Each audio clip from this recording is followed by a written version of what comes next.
O.Henry, which is Loaves?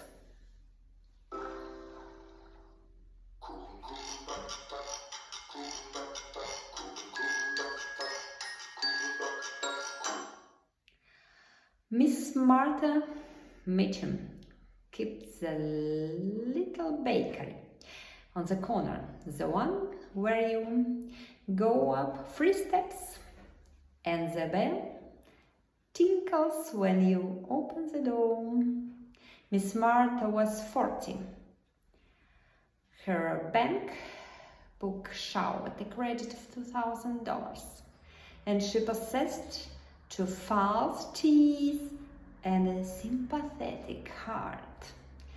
Many people have married whose chances to do so were much inferior to Miss Martha's. 2 or 3 times a week, a customer came in whom she began to take an interest.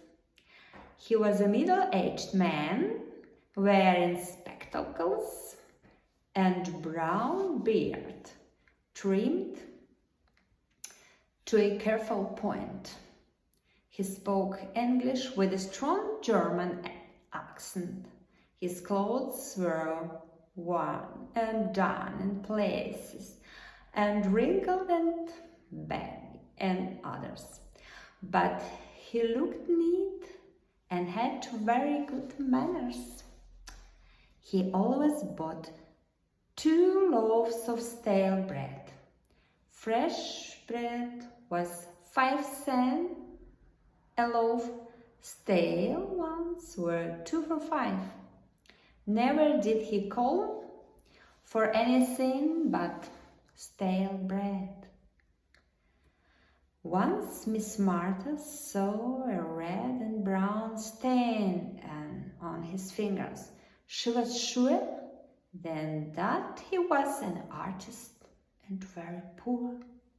No doubt he lived in a garret where he painted pictures and ate stale bread and thought of the good things to eat in Miss Martha's bakery.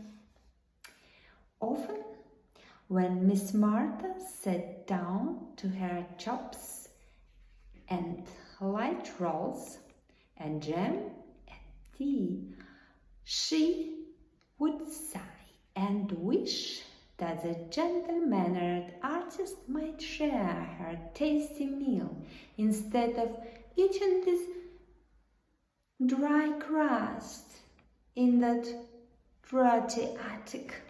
Miss Martha's heart, as you have been told, was a sympathetic one. In order to test her theory as to his occupation, she brought from her room one day a painting that she had bought at a sale and set it against the shelves behind the bread counter. It was a Venetian scene, a splendid marble palazzo, so it said in the picture, stood in the foreground, or rather forewater. For the rest, there were gondolas with a lady trailing her hand in the water, clouds, sky, and chiaro oscuro in plenty. No artist could fail to notice it. 2 days afterwards, the customer came in. 2 loaves of stale bread, if you please. You have here a fine picture, madame, he said while she was wrapping up the bread. Yes, says Miss Martha, reveling in her own cunning. I do so admire art, and no, it would not do to say artist that your limb and paintings, she substituted. You think it is a good picture? Their balances, said the customer, is not in good drawing. Their perspective of it is not true. Good morning, madame. He took his breath, bowed, and hurried out. Yes, he must be an artist. Miss Martha took the picture back to her room. How gentle and kindly his eyes shone behind his spectacles. What a broad brow he had, to be able to judge perspective at a glance, and to live on stale bread. But genius often has to struggle before it's recognized.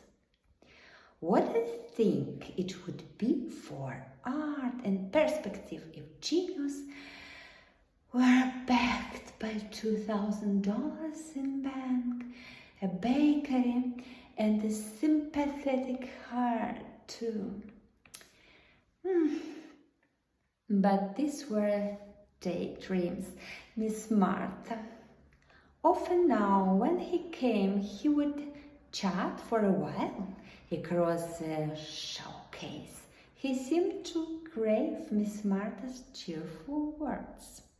He kept on buying stale bread. Never a cake, never a pie, never one of her delicious salad.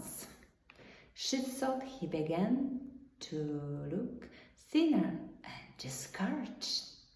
Her heart ached to add something good to his meager purchase. But her courage failed at the act. She did not dare affront him. She knew the pride of artist. Miss Martha took to wearing her blue-dotted silk waist behind the counter. In their back room, she cooked a mysterious compound of queen seeds and borax.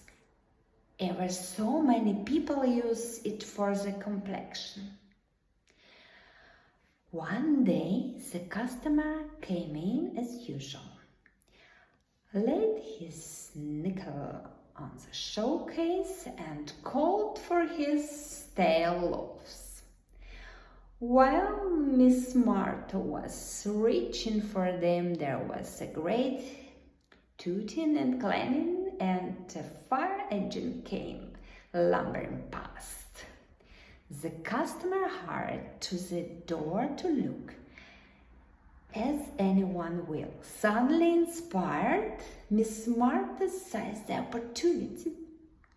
On the bottom shelf behind the counter was a pound of fresh butter that the dairyman had left 10 minutes before. With a bread knife, Miss Martha made a deep slash, and each of the stale loaves inserted a generous quantity of butter and pressed the loaves tight again. When the customer turned once more, she was turning the paper around them.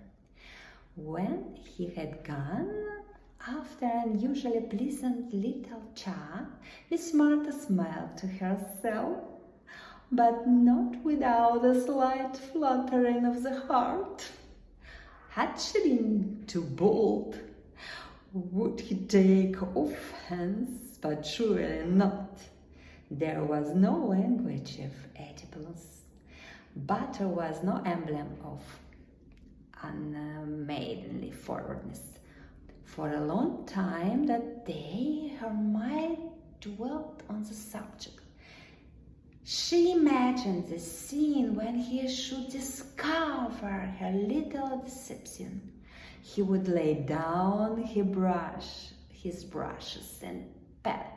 There would stand his easel with a picture he was painting, in which the perspective was beyond criticism. He would prepare for his luncheon of dry bread and water. He would slice into a loaf. Miss Martha blushed Would he think of the hand that placed it there as he ate? Would he? The front door bell jangled out viciously. Somebody was coming in, making a great deal of noise. Miss Martha hurried to the front. 2 men were there. One was a young man smoking a pipe, a man she had never seen before. The other was her artist. His face was very red. His head was on the back of his head. His hair was wildly rumpled. He clenched his 2 fists and shook them ferociously at Miss Martha.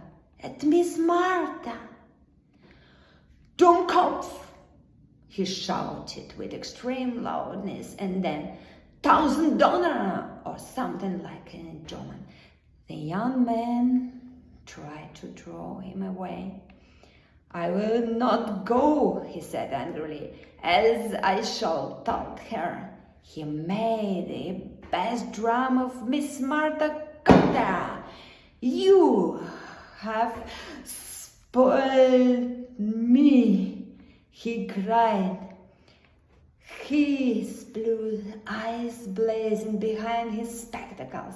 "I will tell you, you fuss von mating some old cat." Miss Martha leaned weakly against the shelves and laid one hand on her blue hooded thick waist. The young man took the other by the collar. "Come on," he said. "You've said enough." He dragged the angry one out of the door to the sidewalk and then came back. "Guess you ought to be told, ma'am," he said, "what the row's about. That's Bloomberger. He's architectural draftsman. I work in the same office with him. He's been working hard for 3 months, drawing a plan for a new city hall. It was a prize competition. He finished inking the lines yesterday, you know. A draftsman always makes his drawing in pencil first. When it's done, he rubs out the pencil lines with handfuls of stale breadcrumbs. That's better than Indian rubber. Bloomberger's been buying the bread here. Well, today, you know, ma'am, that butter isn't well. Bloomberger's plan isn't good for anything now except to cut up into railroad sandwiches. Miss Martha went into the back room. She took off the blue dirty silk waist and put on the old brown serge she used to wear. Then she poured the linseed and borax mixture out of the window into the ash can.